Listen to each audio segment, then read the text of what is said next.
Right, now, surgeons have performed the UK's first womb transplant on a 34-year-old woman with an organ donated by her older sister. Well, it's an extraordinary operation. It lasted over 9 hours at the Churchill Hospital in Oxford. It's been described as a massive success. So joining us now is Jarvis-Mack, the Chief Executive of the Fertility Foundation.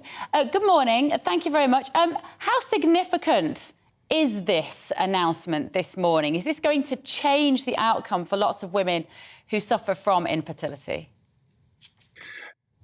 It's amazing. I mean, this isn't brand new science. It was, first started in 2014, but the UK are now pioneering this. And to the women that this is going to help, this is absolutely going to be amazing. We have service users ourselves at the very moment. There's 6 of them that are in this position, and they would benefit from this. Give me an idea of who those service users are. What kind of women would this be suitable for? Because, of course, you could already use your own egg and have IVF treatment, or use a surrogate, but this would allow women who have a womb that does not function for whatever reason to carry their own child. Just explain that in a little bit more detail.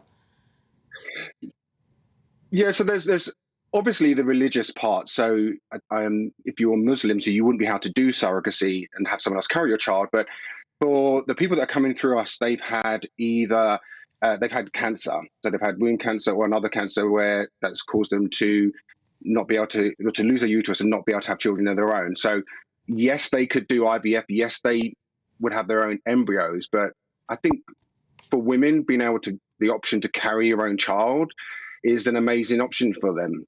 So you just run that by me again. So all of the risks that will go with this, which are significant surgery risks for both parties, the woman having her womb removed and the woman having the womb implanted, is religious belief a strong enough reason, do you think, to go through all of that? Yeah, I mean, if you believe in your religion and if you believe that this is your natural way is to have a child, then definitely this is the right option for them. It's not going to be the right for everyone, but who's to say that, we're not there to tell people what their options are, whether they can or can't have a child naturally. And if the option's there for them and they can do that, yes, it's risky, but it's risky for other surgeries that they have and transplants they have.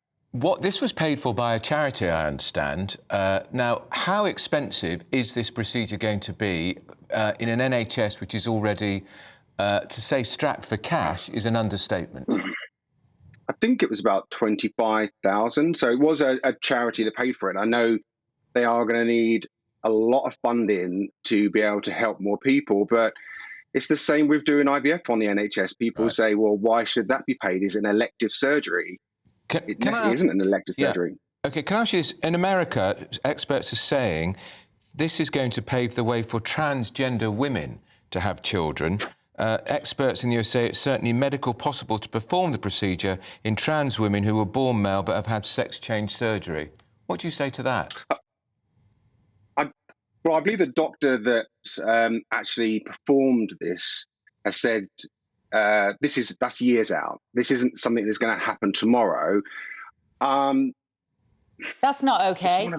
But that's not okay. That doesn't matter if that happens, whether it happens in 5 years, whether it happens in 50 years. A lot of the changes we're dealing with at the moment, we have a responsibility as humanity to stop and consider what some of the decisions we're making now will mean in not only 50 years, but in 100 years. And if this has been pushed through just so that trans men are more likely to have, trans women are more likely to have children, I think there are some serious questions to be asked about that.